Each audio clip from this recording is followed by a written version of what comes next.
Fine. I'm gonna say what you fucking cowards haven't been able to say yet. Spider-Man in the MCU needs a secret identity, bro. Before I make this video, I want to real quick say that I really unironically do love the Spider-Man in the MCU so far. Homecoming might actually be one of, if not my favorite MCU films, and definitely my favorite Spider-Man film, even beating out Spider-Man 2. And slightly beating out Into the Spider-Verse. Far From Home, on the other hand, I thoroughly enjoyed it. I really liked it a lot. I do have a few problems with the film, which I'm actually going to talk about in this video, so. Besides the crazy-ass Mysterio fight scene, I feel like most people, when they think about Far From Home, they think about that end credit scene at the end, which, I mean, in it, J.K. Simmons reprises his role as J. Jonah Jameson, probably the best Spider-Man character of all time, by the way, and reveals to the world that Spider-Man is Peter Parker. At the time, I was like, oh fuck, it's Omni-Man! Except Invincible didn't come out. But still, you know, it was hype. And honestly, it is an insane scene and cliffhanger, and I'm really excited to see how they're gonna deal with that in No Way Home. And I have no doubt that the writers are gonna do a great job with it. But I don't want this to be a permanent thing, and I definitely think it's something that needs to be resolved. How they resolve it, I don't really care. I don't care if it's a scroll thing, or a lawyer like Daredevil, which I heard was rumored, comes in to prove his innocence, or even Doctor Strange does some wacky shenanigans. Actually, I think I'd like that the best if Doctor Strange like permanently made everyone forget Spider-Man is Peter Parker, because honestly, I think Peter Parker as a character works best when very little to no one knows he's Spider-Man. But for me personally, with characters like Iron Man and Cap, there's a much smaller divide between the superhero self and their actual persona. You look at a character like Iron Man, and it doesn't matter if he's got the suit on or if he's actually Tony Stark, they're the same fucking guy. So when he reveals himself in Iron Man 1, it's not that big of a deal in comparison to a character like Spider-Man and Peter Parker. There's always this meme where people are like, Tobey Maguire is the perfect Peter Parker, but Andrew Garfield, he's the perfect Spider-Man, and Tom Holland is like both of those. And there is some truth that Spider-Man and Peter Parker, even though they are the same person, they're still completely different in their characteristics. Spider-Man is a fake personality that Peter Parker gives himself. It's like that funny Dream Mask song. That's what the mask is. You know the one. That's what the mask is. I don't know the lyrics. Peter Parker as a character is kind of defined as a socially awkward, nerdy type person who has a lot of money problems but is super into things such as like science and academics. And Spider-Man is defined as this Sigma male Chad.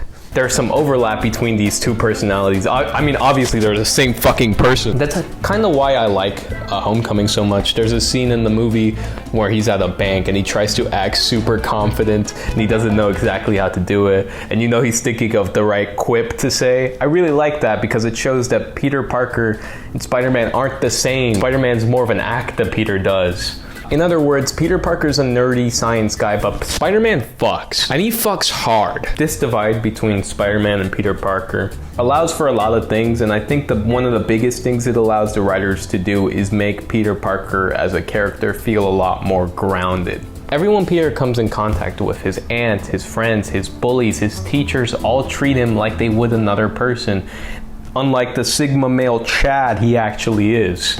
I gotta stop using the word Sigma male Chad. I feel like if in the MCU, Peter Parker stays as Spider-Man, he can't realistically go to college.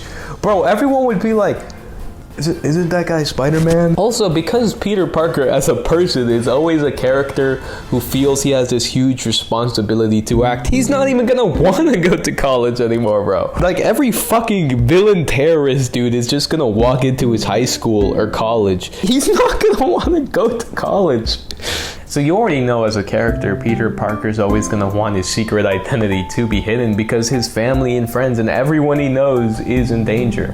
In the Civil War comics, which I actually didn't really like that much, I like the movie a lot better. So in the comics, as a result of Peter revealing his identity, Aunt May dies. Which of course I don't want that to happen in the MCU, but it just shows how much Peter needs his secret identity. Everyone is in danger, bro. Everyone. It's not like a character like Iron Man where he can just reveal his fucking address to the Mandarin. Cause like, who cares? He's a billionaire, bro. If his family's in trouble, if Pepper's in trouble, he can just give her a suit. A fucking Iron Man suit. Peter doesn't have that. He's poor. As a character, it'd be insanely irresponsible for him to want to go to college or keep going to high school. So for the rest of this film series, if Peter's identity is revealed, there's no way he can have a regular job, go to school. He'd just have to be like a full-time superhero. And I don't know, that feels a little bit too same-ish to every other Marvel movie we've seen.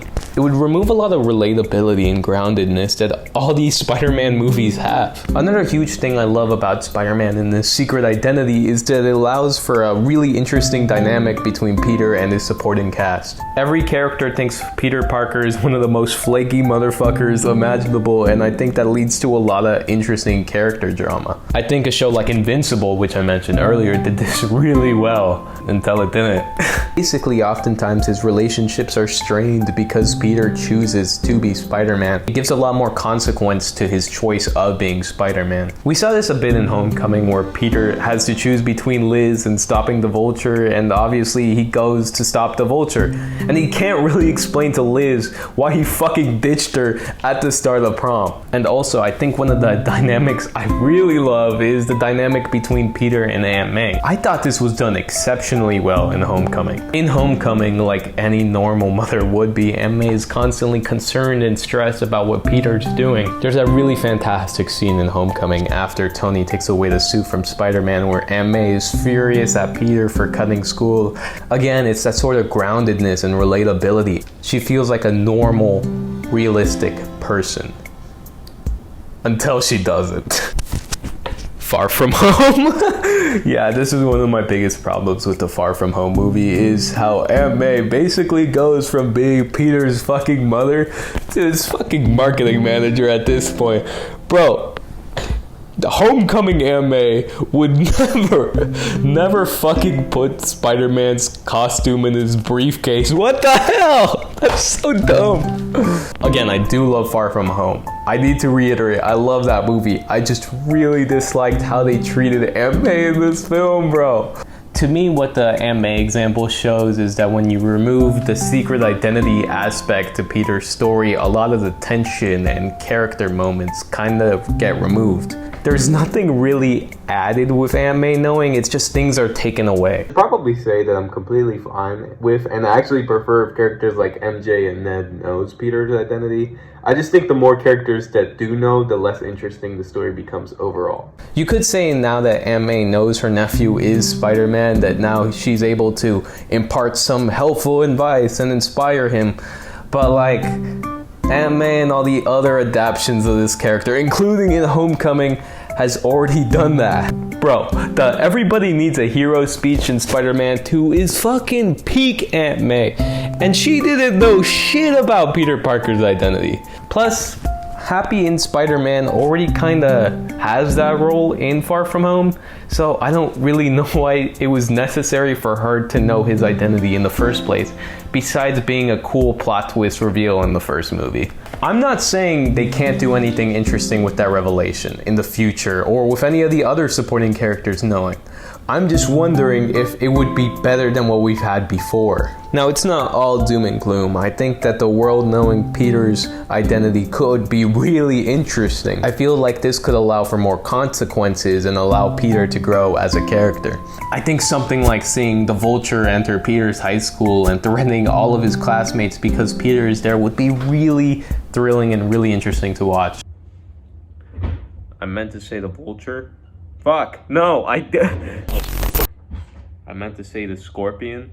The Vulture already knows his identity. I don't feel like Peter's identity being forgotten by the masses in No Way Home somehow walks back the plot twist in Far From Home. I feel like as long as Peter has to deal with consequences and grows as a character, that it honestly would be the best case scenario. Again, I need to reiterate that the plot twist in Far From Home is really cool and it could be done really well. I just hope it doesn't become the status quo in the future MCU films. Again, I really like Spider-Man in the MCU. I love these movies. In fact, Tom Holland's Spider-Man is my favorite Spider-Man. Tobey Maguire is really fucking close to. Anyways, my G Fuel is done. So that's the end of the video. Here's a clip from a video I filmed 3 months ago.